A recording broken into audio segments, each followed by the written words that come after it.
you just said a lot, but I kind of want to go back to you and then maybe move back. And I want to go back to you because of the work with the commission in the gorge, because it is across 2 states and across 6 counties, but it's sort of on top of the states and the counties. And so just as we think about whether, like it seems to be saying borders where they are, but let's think about this other way of considering this shape superimposed on top. And I guess I just want to ask, and maybe it makes sense to connect the comment you just made to this, maybe not. How do you think about, for example, Oregon and Washington when you're doing that work? Do those states show up for you as you're doing the work in the gorge, or is it primarily about other considerations? All right, so the thing about the Gorge Commission, it's very policy heavy, and so I think obviously, I'm not sure how familiar people are, but it was created with the National Scenic Area, so that's really the act that gives it the authority. So it was a federal commission, but it's funded and appointed by both Oregon and Washington, and so our budget is broken up between the 2 states. And so really what we do is we manage the National Scenic Area and the gorge using a management plan, and the real intent is to protect the National Scenic Area, but also support economic development in the 13 communities along the river. So the way I initially approached it was as a tribal rep when I was a tribal councilman with Warm Springs, and it was really, for me, at first about community. You know, I had to come in and I had to spend time and I had to understand what the 13 communities were, what were their issues. It looked different across the board, the way planning departments work, all that sort of thing. So first, the borders for me were more local than they were state, and then once I, started on the executive committee and became an officer and these sort of things, and you care about the budget. So then you do look more at the legislature in Oregon and Washington. How do we fund it? What are we really doing with this money? That sort of thing. So I think, it always comes back down to community borders more so for me, and trying to understand that 50-foot level. But obviously, when you get up to the litigation that the commission's been tied into, we did do a revision of the management plan during the Trump administration where we were able to get in language about climate change, about diversity and equity, which was a big deal for a federal commission at that time. Then you're worried about the federal and the state level, but for the most part, you're trying to listen to economic development concerns, how tourism is impacting people on them. So it's interesting to think, okay, these 13 local communities, and then really around regulations and very specific policy decisions. And now, Alexander, maybe I'll move to you, because Cascadia feels like, in a way, it's more on the level of an idea. Well, yes and no. I mean, it's a physical thing. I mean, you can't really touch Oregon and Washington or Idaho. I mean, those are political, abstract, let me say it this way, they're legal fiction. Whereas the bioregion is something you can touch. But, where does the bioregion begin? Where does it end? Where does the mountain begin? Where does it end? Is it the glacier? Is it the forest? Is it the rocks? It's a combination of all that. And in the case of Cascadia, it is, it's this water that's flowing through the mountains and back. So, when somebody will ask me to define Cascadia, most of us default to, okay, Oregon, Washington, British Columbia. It's 2 different countries coming together. But it's horrible to say that, because those are colonial lines. Those are lines imposed by people that came to this area, conquered it, settled it, whatever you want, took it over and claimed it as theirs. When it's like, no, we need to remove these lines. We need to look at that flow of water again. I keep going back to water, but everything's about water. So that a satisfying understanding of Cascadia would be, how would you say it? What the idea of Cascadia is in a way that... Cascadia is a living space. It's a life space. That's what bioregion means, a life place. So it's a living space. And the whole planet's covered in living space.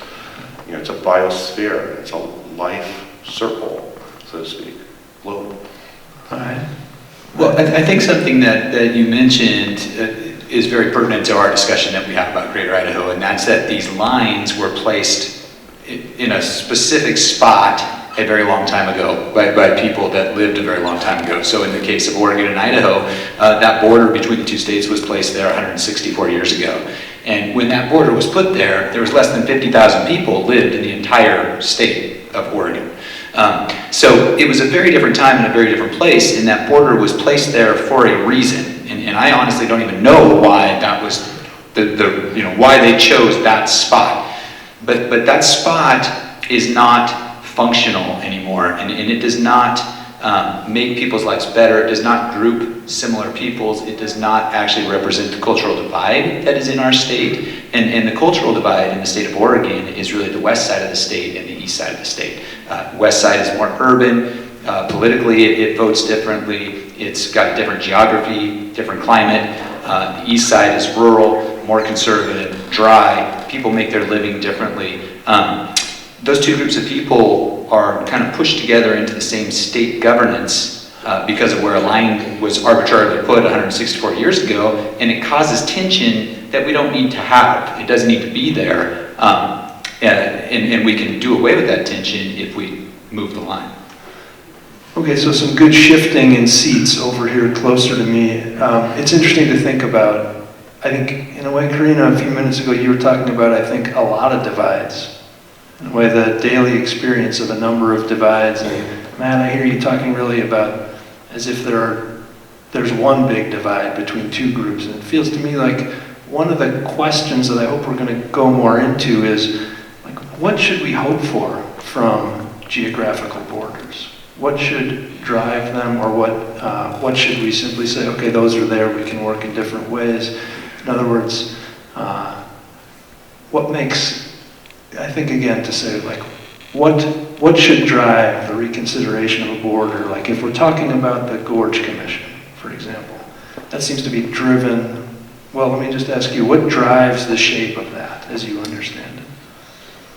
Well, I think more so, the Gorge Commission is only a piece of a lot of what I do. And so I think, I did run for the state Senate in 2020 out in Senate District 30, which was the biggest district before redistricting, and it covered a lot of Eastern Oregon. And so we actually did a tour out into the district where I went into a lot of towns where I was a Democratic nominee, and maybe the numbers weren't really on my side, but so I think really what I found was people are, disempowered, and people are broke down, and, as far as the socioeconomics of our communities, the lack of resources across the board, it didn't necessarily matter if you're Democrats or Republican, that people are being negatively impacted by a lot of the policy that this state has led. Let's be honest, Oregon is really about economic development. When you really cut it down to it, we really extract our natural resources for things like timber. We make exemptions for corporations. We do all these sort of things for the bottom line to be the rights of corporations and economies. And so as someone who's a former tribal rep, this system was built for white men to have businesses, not for indigenous people to live. And so when you really look at how, I didn't learn about things like sundown laws until after I was in college, and it was from other people. There's not these sort of things that are put in curriculum that really show why people of color were pushed out. And so until we're able to have these conversations and really dive in and be accountable to the history of this state and the reality of how this state came to be, we're never going to be able to get through those divides where we're able to talk about economic development, where we're able to talk about, mental health services and treatment for addiction and access to these sort of things out in Eastern Oregon, because there are so many things that it is different on one side of the mountain and the other. Politics are different, the way we live is different. I hunt, I have a lot of these tendencies that don't necessarily align with the city, but I also want to talk about racism.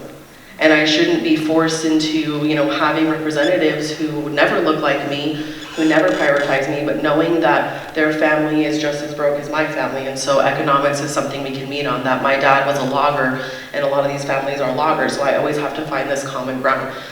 I really think I would like to say that, I wish that we could carve out communities where everyone can be represented and feel included and, have their values, be all aligned, but that's not what's going to happen. And I think what really in Oregon we need to do is, look at those bigger 5,000-foot issues of resources of what are we doing? Are we supporting the expansion of education? Are we supporting these sort of things? And I don't know how boundaries other than within the state can really be changed to reflect those things. I don't think they can. I think it has to be inner work as communities and inner work as the state, and just meet us where we're all at. Alexander, do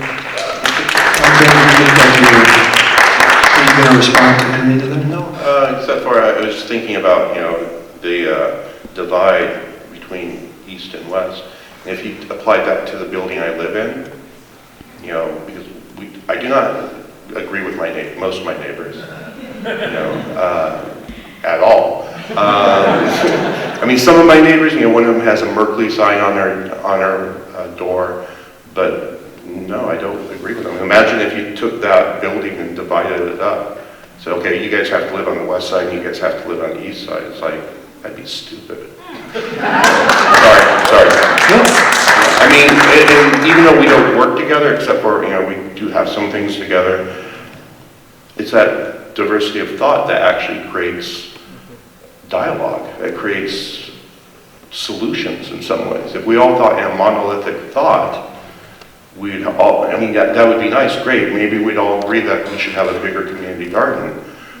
But having that diversity of thought might say, well, why don't we have a Zen Buddhist style garden or something like that? Why don't we do something different? Let's make a rec room or something like that.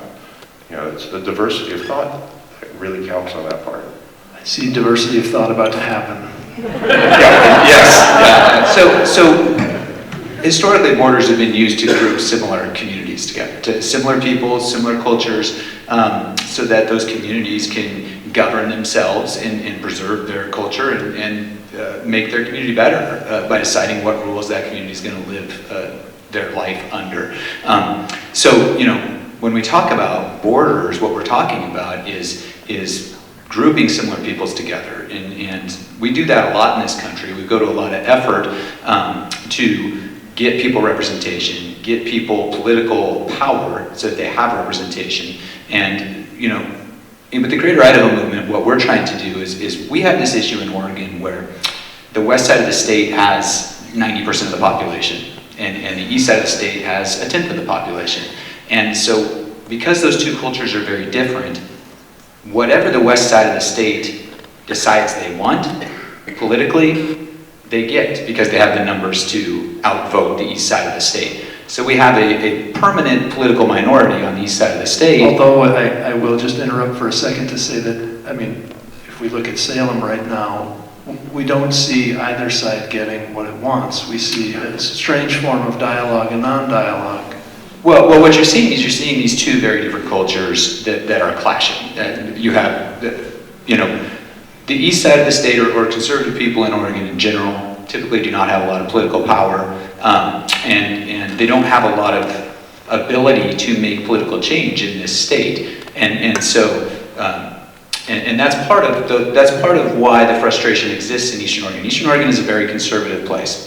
It's very similarly minded. People in Eastern Oregon vote about 75% the same way on most issues. And so you have a group of people who's very similarly minded, want certain policies and certain government for their communities, but are not able to get that at the state level because we're grouped with a different group of people that has different thoughts about those things. Although pushing it, I just want to keep this question of homogeneity and diversity, which feels like we're talking about, and you even said 75%, which may be a high measure depending if you're looking eastern or county by county, and then there's the question of 25% is one of every four. Even if you took that high number, that seems significant. But what I want to put back out here is, I thought, Alexander, you were putting the question of diversity as itself.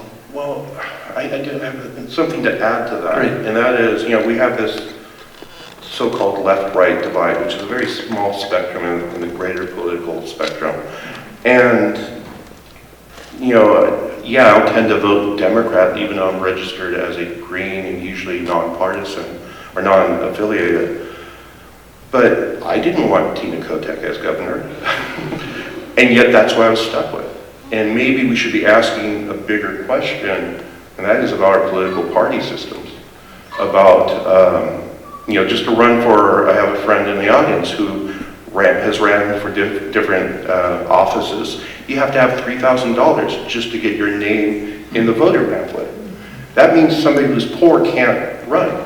That means they have to have party backing, and he's in one of the third parties, and sometimes he gets the backing, sometimes he doesn't. So maybe we should be looking at our political structure itself. Matt, can I just get Karina? Sure. I think if I'm... I think, I definitely, I mean, so again, I grew up on a reservation. I'm enrolled in Warm Springs. My parents, I wouldn't say are particularly political, but I just was. And I think there's a term that I've really come to use called societal gaslighting. And it's really, I grew up out there in Jefferson County, which is one of the most conservative counties in Oregon. You know, one of the measures, not the last local one, but the one before, to remove slavery out of Oregon, it failed. We had a couple cycles ago, we ran 5 women from Warm Springs for local offices and had an editorial come out from one of the opponents' wives about how the tribal members shouldn't be allowed to vote because we don't pay property taxes, so we shouldn't be allowed to vote in school board elections. I think, you know, it's hard to not just call things out with the terms that I know of, like, oh, we're gonna group people together based on their values or based on some sort of common thing. That's called segregation, and it didn't work. And so I think, you know, for me, it's really hard because I talk about this term called societal gaslighting, where I grew up from a political family who were tribal leaders, who were spiritual leaders, and I was taught from a very early age about boarding schools, about genocide, about assimilation policy, but these weren't things I was taught in school. And a matter of fact, I was taught why these things were necessary for the industrial age, why these things were necessary for the timber industry. And you know what? Those things are failing now. They're failing every community. All of these sort of ways of making a living, they're not working. And are we dealing with climate change? No. Because everything was carved out for white men of privilege to be able to have these businesses and sustain. But anything that takes it off track, we just look the other way. And so, again, having to fight for things like ethnic studies and having to go to places like Pendleton and talk to city councilors about, you know, the segregation that happened there, the removal of the Chinese immigrants, and to be told things like, well, we didn't have laws saying Chinese immigrants couldn't live here, but there were laws saying people could shoot them legally when the sun went down. So how do we navigate and how do we address these things that have carved out these situations where people like me will never be represented by my local elected officials. We'll never have a county commissioner who looks like me, who advocates for my issues, and yet that county commissioner can turn around and talk about being disenfranchised because of the bigger state politics, and then walk out on us. I mean, the walkouts are the exact reason I ran for Senate in 2020, even though I was a poor single mother from the reservation, dealing with not having water, dealing with not having childcare, all these things. It's, you know, it's just so maddening to express what societal gaslighting is. The public education I got that normalized racism, everything I've had to do to just exist, the Gorge Commission, all these things, I don't want to be doing any of this, but I don't want to be erased, and I don't want my people to be erased, and I don't want the holder of the story to keep telling the story we've been telling, because we're not going to get anywhere if that's what we keep doing. So.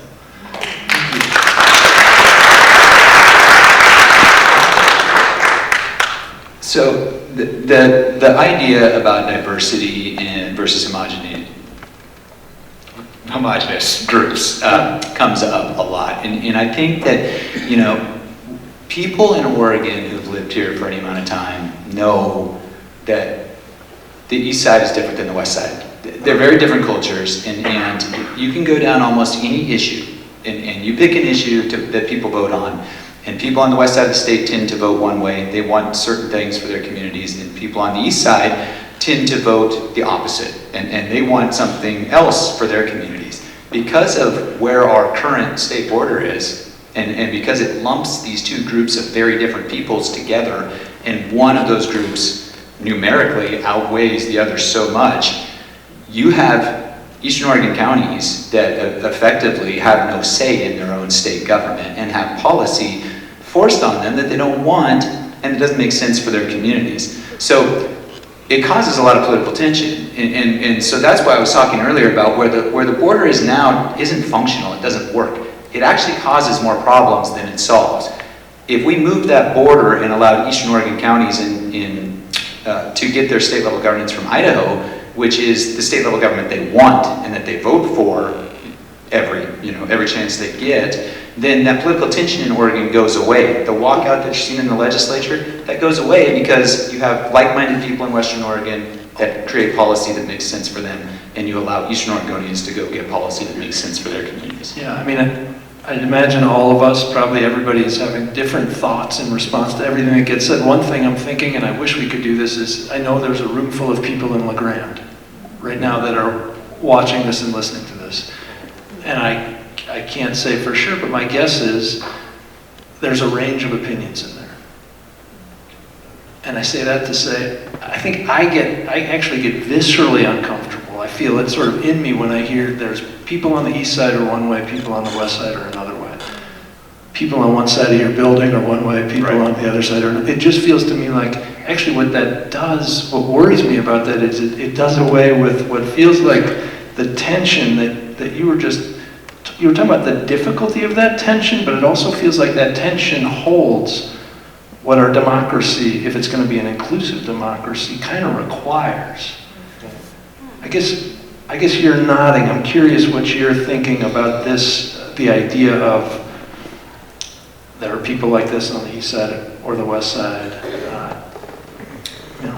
Well, I mean, and again, so I've always been very progressive in just my spirit, but I think, you know, I do come from Central Oregon, and I do come from a logging and ranching family, and I do understand, but this is the hard part, is nobody I've ever had to work with has ever had to humanize themselves. Nobody's ever had to explain themselves. Nobody's ever had to advocate on the same sort of level to just be understood. I had to go into politics and understand local government, state government, federal government, be able to do work across the board in energy, natural resources, all these things, to just even be in that room, let alone have a seat at the table, let alone sit at the head of that table. And then any, you know, regular, mediocre white man can have the same platforms as me. And it's hard to even just exist knowing the things I know and wake up every day knowing I have kids who are going to live in this world, let alone trying to do something about it. So I think, you know, again, going back to, you know, obviously Indigenous people are in a huge number of the population of this state. Black people are in a huge number of the population of the state. Mexican people are in a huge number. There's a reason for that. And so to not acknowledge those things and to continue, because I am from conservative Oregon, where we have had these representatives who want to go to Idaho for a long time, and they're not able to pass policy. They're not able to advocate for those issues I go back to that affect every family, like health and education and socioeconomics, but, you know, want to stand in front of the line and be more disenfranchised in our communities. And so, and again, local representatives, state representatives, they don't have to understand tribal sovereignty. They don't have to understand tribal issues. They pick it up and put it down when they want. But I have to be able to navigate and go through all of these systems if I want to keep my place here.